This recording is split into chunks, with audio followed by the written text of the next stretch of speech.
So now that you've been reminded of all of your parts of speech in English, and you remember the fact that you're already a genius, when it comes to learning a second language, you have to think, okay, I'm really great at English right now. I already know all these parts. So what's different? What's different in the other language? And we're learning Spanish here. So let's look at that basic equation that we came up with in English and see where are the differences in Spanish so that maybe we just get a general idea of the things that we're going to have to work on that are going to be a little bit different for us. So let's see, is a sentence still equal a noun phrase plus a verb phrase? Yes, it is. So the basic sentence structure of Spanish is the same. Let's look at the noun phrase. All right. Are there going to be articles? Most likely, right? Yes. Are there going to be adjectives? Yes. But they go after our noun in Spanish. So most of our adjectives are going to go after our nouns. So you see there's a little bit of a difference. Is there going to be a prepositional phrase? Can there be a prepositional phrase? Absolutely. So I want you to see, right, in that first go, we only have one difference, right? That our adjectives go after our nouns. Let's look at our verb phrase. Are we going to have an adverb? Yes, we can have an adverb. Are we going to have a verb? Yep. Can we have a noun phrase again? Yep. Can we have a prepositional phrase? Yep. And is the prepositional phrase still just a preposition plus a noun phrase? Yes. All right, so most of these things are the same. So the only thing that we see that's real different right now is that our adjectives go after our nouns in Spanish. So that's difference number one. All right, let's write a list. Adjective after noun. All right, that's pretty easy. I mean, it's weird to say car blue instead of blue car, but it's not the end of the world. Okay, so we've talked about adjectives after the nouns. So now let's talk about a big difference that we have in Spanish that's not in English. And that's our nouns. In English, we just say chair, or pencil, or table. We don't have any masculine or feminine things in English. It just is a noun. But in Spanish, your nouns hold the power. That means they're either masculine or feminine. Now, who came up with this silly idea? I don't know. They didn't call me and ask me if whether or not this was a good idea to have two different kinds of nouns to confuse everybody. I certainly would not have made a language where that was the case, but that is the case in Spanish. And so knowing that our nouns are very important in Spanish because they hold the power, and the power being whether or not that noun is masculine or feminine. And you can't choose. You can't say, hey, table, you're going to be masculine, or plant, you're going to be feminine, or chair. You don't get to choose that. The language chose that. Fred and George, long time ago, their descendants chose that. You can't change that. So you have to be able to distinguish whether a noun in Spanish is masculine and feminine. So that's step number one. That's the most important thing. And if you see on your vocab list, we usually give you the article in front of it to help you understand whether that noun is masculine or feminine. And yes, we make you memorize this because it's super important to the rest of the sentence. So the noun holds the power. It could be el lápiz, la mesa. So we have to understand that there's a difference in the nouns other than English. This noun in English, just plain old noun. Are we jealous of that plain old noun? Absolutely. But we can't change the fact that in Spanish, we have to figure out right away whether it's masculine or feminine. So let's take a quick look. How can we tell whether a noun is masculine or feminine in Spanish? The very basic rule is that if the noun ends in A, it's feminine. And if it ends in O, it's masculine. This is almost always true, but there are some issues with it. It's not always true, but it's a really good rule of thumb. Another way that we can tell if a noun is feminine is that it ends with sion, either S-I-O-N or C-I-O-N. Dad, tad or tude, and umbre, right? These are all good, demonstrations of a feminine noun. Also, if it ends in a Z, this is feminine. Masculine nouns generally end in O, or a consonant, or an E. If it ends in ma, pa, or ta, it might be masculine, which is kind of screwy because remember we just learned that feminine ones end in A. So these are the ones that you have to look out for, the little buggers that, don't follow the rules, but they're also cognates. They look like the words in English. Map, planet, right? And they just slap an A on the end, but those are masculine. And then when we have two words together, paraguas, right? This is umbrella. It's two combined words. All right, so those tend to be masculine. So again, but the big thing that you need is either A or O. And then these are our articles, whether it's feminine, la or las if it's plural, una or unas. So the in Spanish is la or las, una or unas if it's some or a. For the articles that we talked about for Spanish, for masculine is el or los. The bear. Uh-oh, my computer's doing funny things. How do I make that go away? There we go. So el or los is masculine the, and un or unos is masculine like an apple, a bear. So that's the basics, but just really remember a or o. A is feminine, o is masculine, and we're going to get to and go over these articles in a little bit. So the fact that the adjectives are after the nouns in Spanish, and nouns are either masculine or feminine in Spanish, these are potential pitfalls. This is where we forget things. We're like, oh, I forgot that the noun, is masculine or feminine, and that's why my paper's getting marked up. The reason your paper's getting marked up is we look at this noun phrase, right? Everything that's next to it, right? Your article and your adjective are going to match that power. So if your noun is masculine, your article is going to be masculine, your adjective is going to be masculine. It's all going to match. If that noun is feminine, your article is going to be feminine, your adjective is going to be feminine. So what we learned in a noun phrase is that there's now a relationship in Spanish based on masculinity or femininity that we don't have in English. Again, we're jealous that we can just, in English, just plop all these words down, right? Where in Spanish, this noun phrase is relational. It has to match. It's like you've got your hat has to match your belt, which has to match your shoes. At least that's the way it was in the 1980s. I don't think it's that way anymore. But everything has to match. If this is polka dots, then this has to be polka dots, and these have to be polka dot.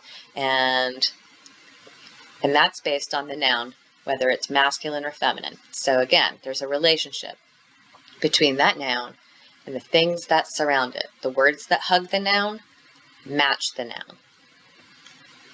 Again, we're looking at the relationship between this little noun phrase right here, because we said whether or not this noun is masculine or feminine will change the article and the adjective because they have to match. So let's look at this little phrase right here, the black bear. Our noun, which holds our power, is the word oso. This ends in O, and therefore, in this case, it is masculine. The masculine the in Spanish can either be el if it's one bear or los if it's two bears. We're just talking about one bear here. So it's going to be el oso. So this is masculine, this is masculine. Then remember, our noun adjectives go after our noun in Spanish. So the next word we're going to put is black. That word is negro. It has to end in an O because this whole thing has to match. Again, oso is masculine, so our article has to be masculine and our adjective has to be masculine. Everything that hugs the noun is the same as the noun. Let's change it to the white table. Table is our noun, so it's going to hold our power. In Spanish, it's mesa. This ends in A, which means that it is feminine. So our article has to be feminine as well. And the feminine the is la, because it's singular. La mesa. And then the word for white can either be blanca or blanco, but it's going to be blanca because, again, we're talking about this relationship where the noun, and whether it's masculine or feminine, determines whether the article is masculine or feminine and the adjective is masculine and feminine. It's all a nice, neat little package. So let's review again. What are those articles that we were talking about? So articles, I'm on the wrong part of my thing. Articles. The one for the, how to say the in Spanish. El for masculine, la for feminine, for a single thing. The bear, the table. Los for masculine plural, or las for feminine plural. So if I wanted to make el oso negro, the black bear, into the black bears, I would have to change it to los osos negros. Os, os, os. Matchy, matchy. Again, that relationship where everything's the same. If I wanted to make the table, the white tables, I would have to say las mesas blancas. See all that matchingness? So there are different kinds of articles, but I just want to go over some real basics with you today so that we know that you have masculine and feminine articles to match your masculine or feminine noun, and that your adjective is going to also match. It's going to either end in an O or an A, and if it's plural, it's also going to be plural. It's a package, and they all have to match one another. So we're going to talk about the last major difference between basic English and basic Spanish. You know, we've already, yes, adjective after noun. Nouns are the masculine or the feminine. You don't get to choose, but whatever they are, it holds the power because the words that hug it, that are around it in this noun phrase, must match it. But the big difference, this is what gives everybody the trouble in the Spanish, are the verbs. Right? Verb conjugation. This is what makes everybody cry in Spanish class. But again, it's just a pattern. So don't get too upset. Now, again, would I have made verbs so complicated had they put me in charge of creating the Spanish language? Definitely not. But it's not that bad. It's not that bad. So we're just used to English being simple. I eat. You eat. He eats. We eat. Y'all eat. They eat. Not much difference. The only difference that is in English verb conjugation is that for the he, she section, we add an S. Wouldn't that be lovely in Spanish? Wouldn't that be lovely? But that's not the case. So let's take a second and think about verbs in Spanish, right? So I want you to get really familiar with this little grid here.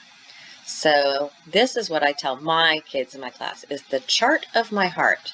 It's one line down, 2 lines across.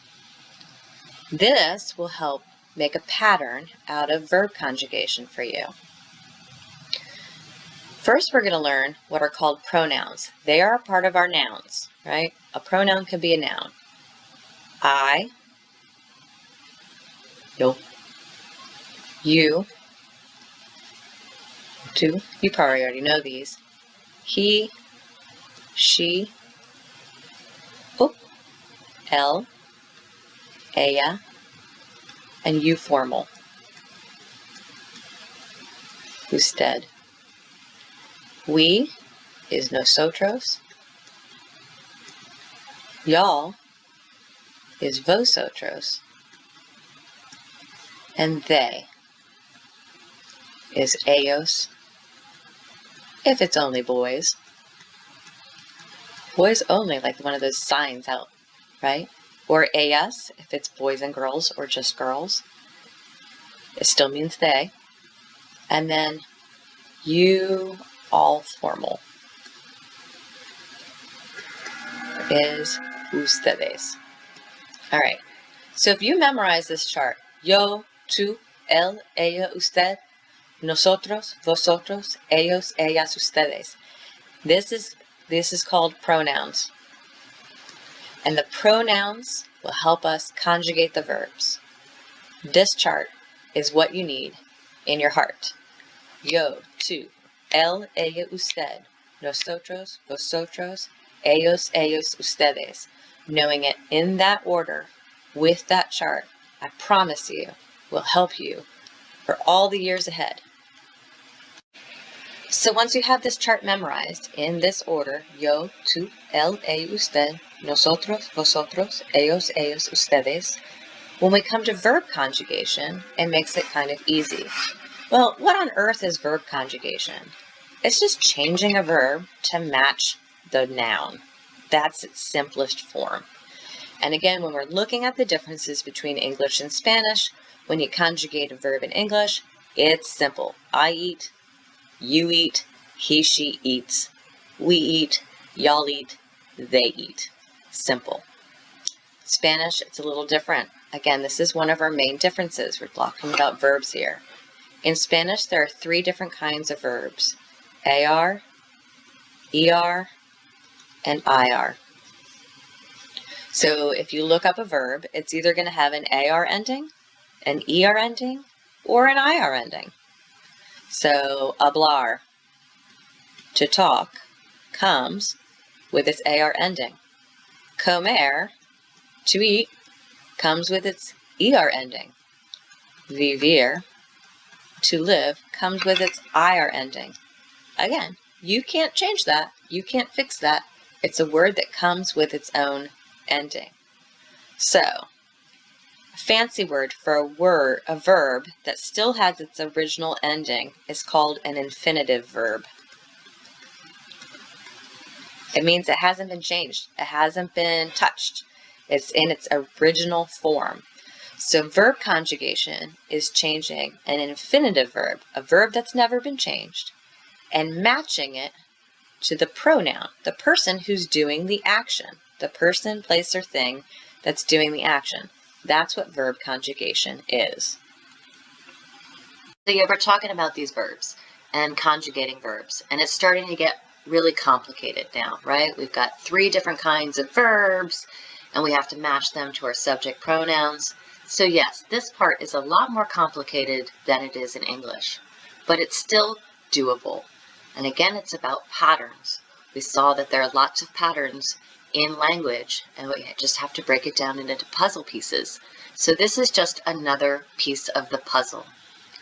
So hablar means to talk or to speak, right? So it ends with an AR, and it's going to have its own endings. So when we conjugate the verb, the first thing that we do is we chop off its butt. We're going to chop off all the butts. Chop off those butts. And we're going to add new butts, right? We've got hablar. Now we've got just hable. So the yo form for an AR verb is o, hablo, I talk. For you, this form, it's A-S. Hablas. O-as. He or she talks. Habla. O-as-a. We talk. Hablamos. O-as-a. Amos. You all talk. I like to say y'all here. Y'all talk. Habláis. This one gets everybody stuck. O-as-a. Amos, ais. And the last one, they talk. Or you formal talk. You all formal. Hablan. Repita. O-as-a.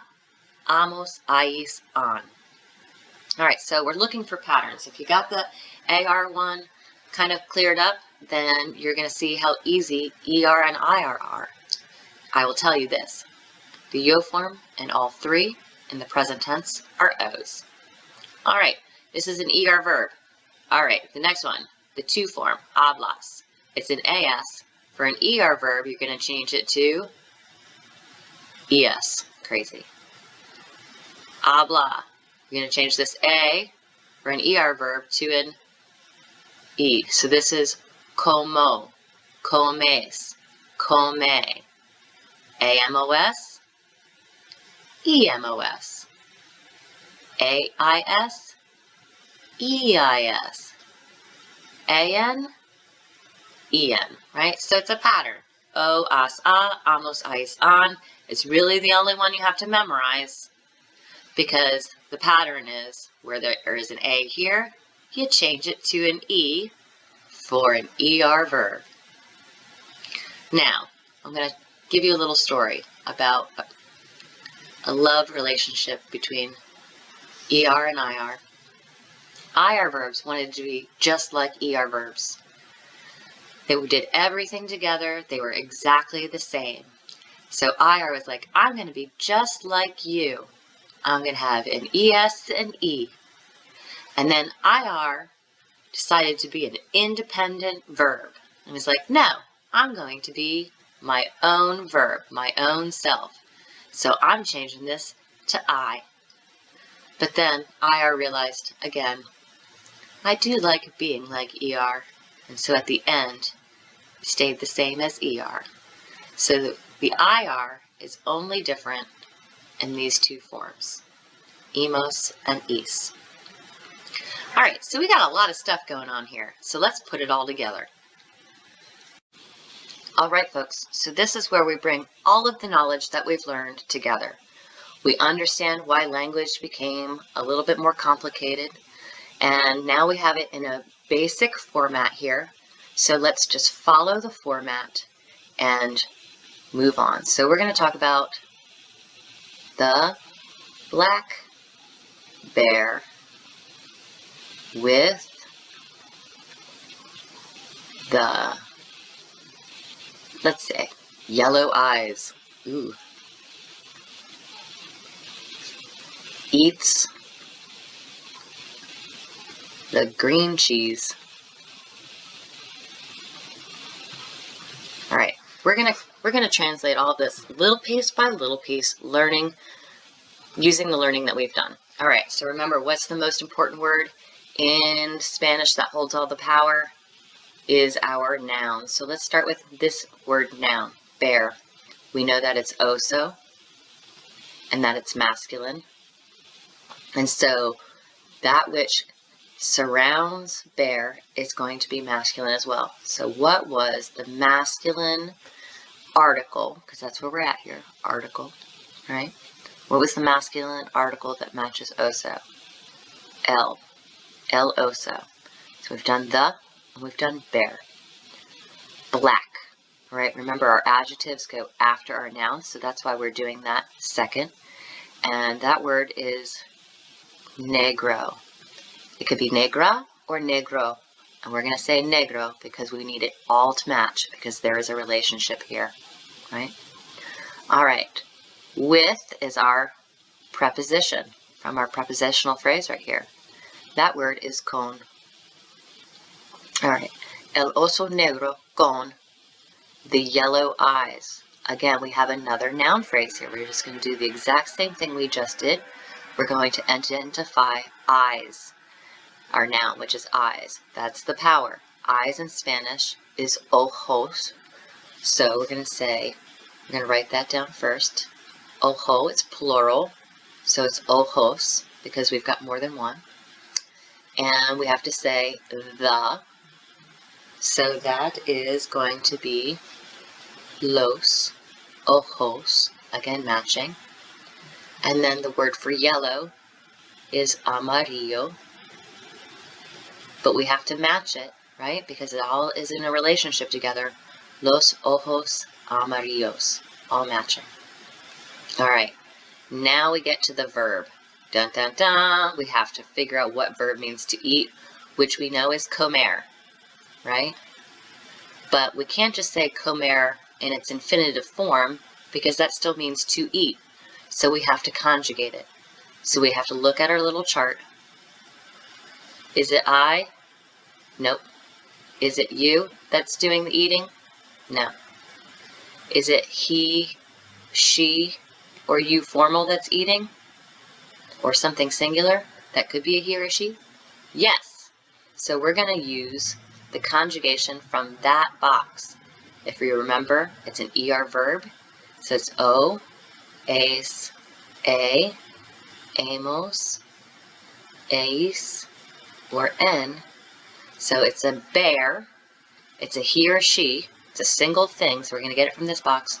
So we're going to change this, take off its butt, and we're going to make it come. The black bear with the yellow eyes eats. Come, eats.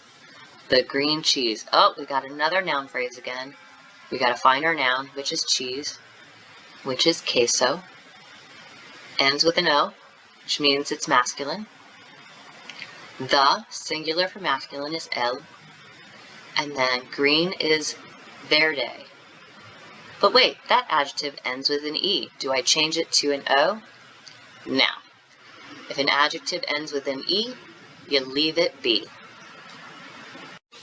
All right, let's do one more, and then we will let this go.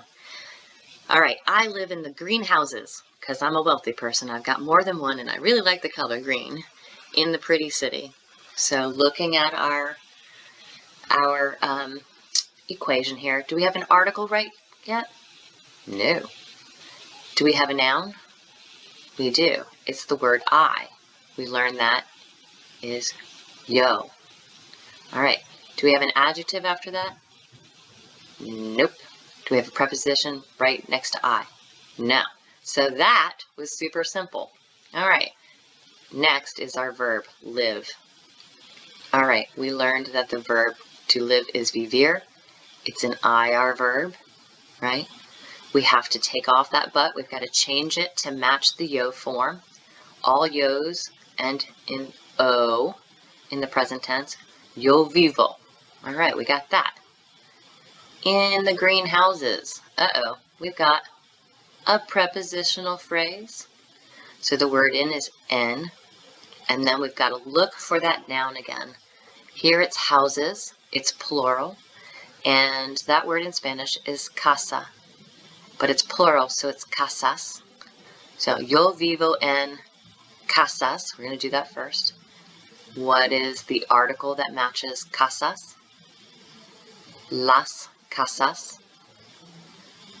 Green, verde, but it's plural. So we're going to add an S. Even though we don't change that E, we're going to add an S. Oh, we got another prepositional phrase. In the pretty city. En. We have to find that noun. Again, it's city. The word for city is ciudad. That's one of those that's a little trickier. Dad is feminine. So, la ciudad bonita. All right, so we see matchy, matchy, matchy, matchy. So each noun, the words that connect to each noun will match that particular noun. All right, we have been on a long journey from thinking about, how Fred's brain is organizing parts of speech to help him speak clearly to the members of his community, right? And how our brains need to make equations so that it makes sense to everybody. Fred and George and Lisa and everybody within that community understands. And the way they did that, the way our brains did that, is through these mathematical equations. So languages have a lot of basic information the same. When you're looking to learn a new language, look at, hey, what's different? I'm already an English expert, so what's different? What we learned here is that our adjectives go after our nouns. There's a relationship here where all things have to match. Verbs are a lot trickier in Spanish, right? They have to go on this chart and find and make the right puzzle, the right ending. But these aren't impossible things. And so if you look at language through a mathematical way, it's amazing what you can do. So don't get overwhelmed. They're all just words. Think about it as a jigsaw puzzle, and you too can be a language master. Thanks for sticking around. I hope I didn't make you a little crazy.